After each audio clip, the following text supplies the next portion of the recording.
Hey guys, welcome back to the shop. On this episode, we're going to build a couple different ways to raise the car up for when we're working on it and for storage. We're going to do some 2x4s, kind of making a Jenga block, I guess, out of it to support the car if we need to work underneath it and don't need to take the wheels off. And then we're also going to make some angle iron A-frames that'll bolt up to the wheel studs after the wheels have been removed to raise it up.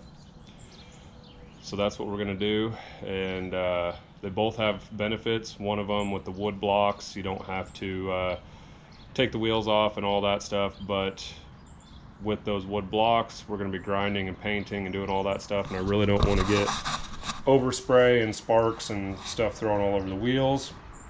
So that's where those A-frames will come in handy. So we'll get to it. We'll probably go to a time lapse of chopping up some 2x4s. Oh, we do need to figure out too the size we want to make those. So I'll probably measure the Chevelle's wheels and the truck's wheels and the Prelude wheels and make sure we can use them for all of that. Like and subscribe, tell a friend, leave a comment down below. Let's get to it.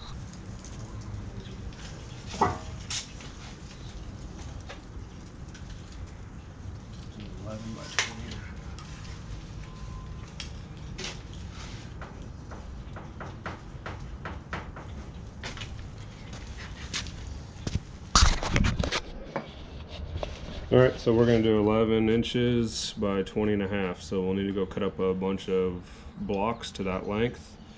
And then we'll probably go, I'd say we probably wanna make them about 12 inches higher. So let's feel like that would put the cab at about 22 inches. Probably put the floor pan about 22 inches if we did that. So go from 10 inches to about 22 inches. I think that's plenty high enough. Might not even need to go that high. Maybe we should go,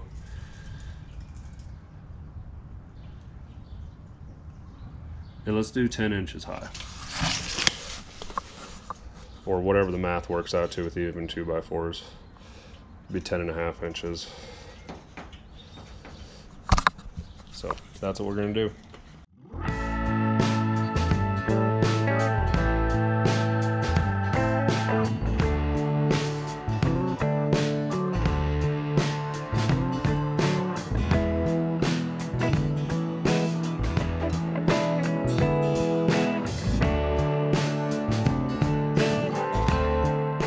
Okay, so that's a basic concept. None of this is nailed together yet, but that is what we're looking for. The tire will sit in here. It'll have basically like a wheel chock on the front and the back side to keep it from rolling. And we'll gain another, should be about 10 and a half inches from where the tire will sit. A little tip too, is if you want to mark your whole board and you're using the circular saw or like even a miter box. If I was using a miter box, I would have set up a stop, but the miter box is at work. But if you're using a circular saw and you want to measure your entire board out, just add 1/8 of an inch to each piece for the width of your blade, and then they'll all be within reason the same. This is framing, not finished carpentry, so they don't have to be perfect, but you want them at least close.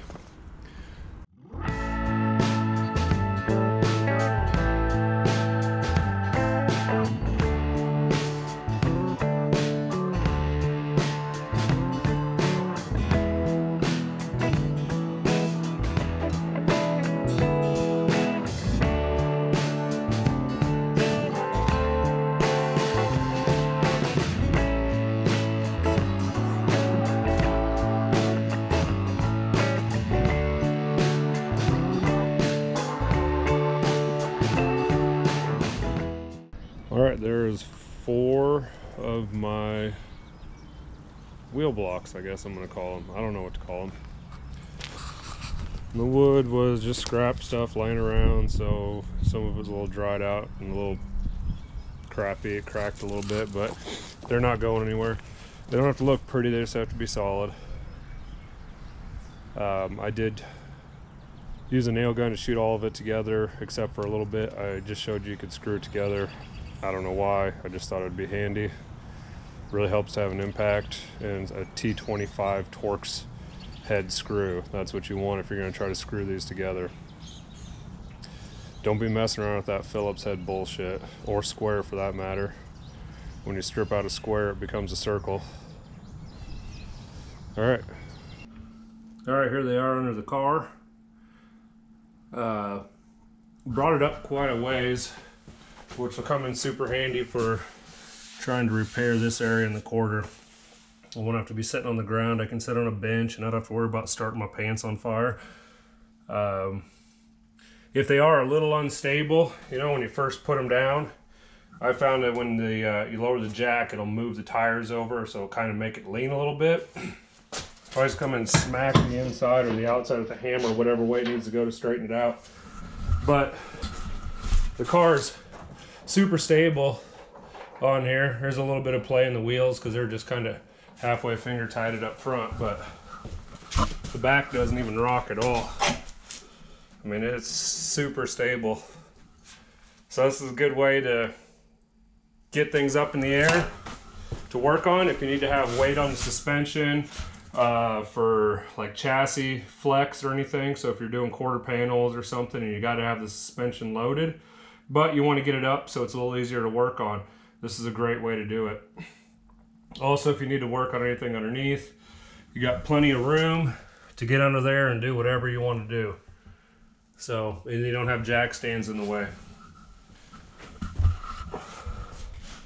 All right, well, got those done. I'm going to start working on the metal A-frames, I guess is what I'm going to call them, because that's what I'm going to really need to use, especially for this back quarter area. Maybe not so much up front because there won't be a lot of paint there. I can probably just bag the wheels, but in that back area, I'm gonna have to get into that inner wheel well area to fix some stuff in there. So we'll get started making those. All right, so for these A-frames that I'm calling them, I'm gonna do 20 inches for the base angle iron, and then I'll do a 24-inch diagonal leg up on each side. So I figure it'll put it about 2 inches lower than where these are right here, which I figure will make it easier for me to paint. I was kind of trying to see, and it's getting to be a little bit of a reach. I'm going to put my armpit in there to get over there to paint the top of this. So if it's a couple inches lower, I think that'll do the trick. It'll still be up high enough to where I'm not having to sit on the ground. I can work off a bench most of the time. So that's the plan for that. So let's get to cutting.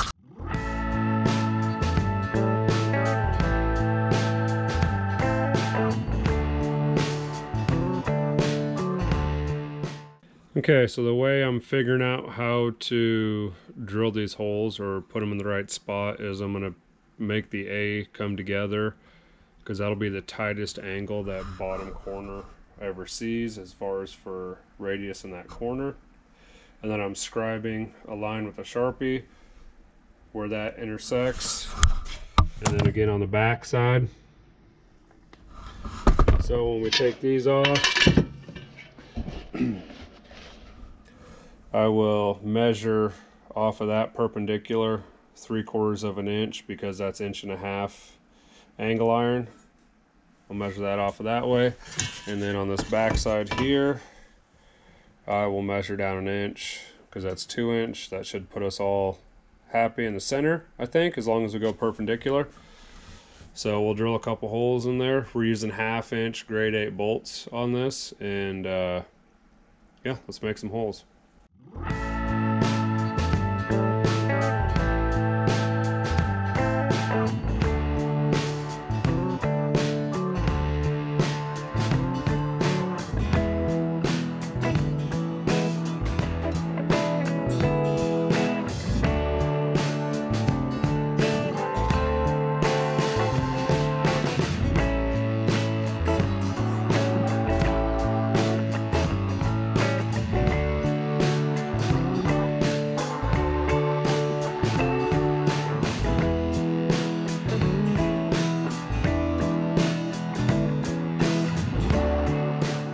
Alright guys, we got the A-frame set up on the back. I've now called these things robot legs, so that's what they're going to be called from here on out, is robot legs. So we got both the robot legs on the back, and you You know, I was a little worried about being super flimsy and floppy, but it's stable. It's really stable. So that's going to be a wrap for this one. We made the wood blocks. We probably got a little over an hour making those, cutting all the wood, nailing it together, and then really probably about 45 minutes making the robot legs. So all in all, pretty simple project. I've wanted to do both of these for a long time, and I guess kind of because of you guys and making these videos, I finally got around to doing it. So thanks for that, I guess. And we'll catch you on the next one. Like and subscribe, tell a friend, leave a comment down below. Don't forget to do that. I like to see your comments. We'll see you later.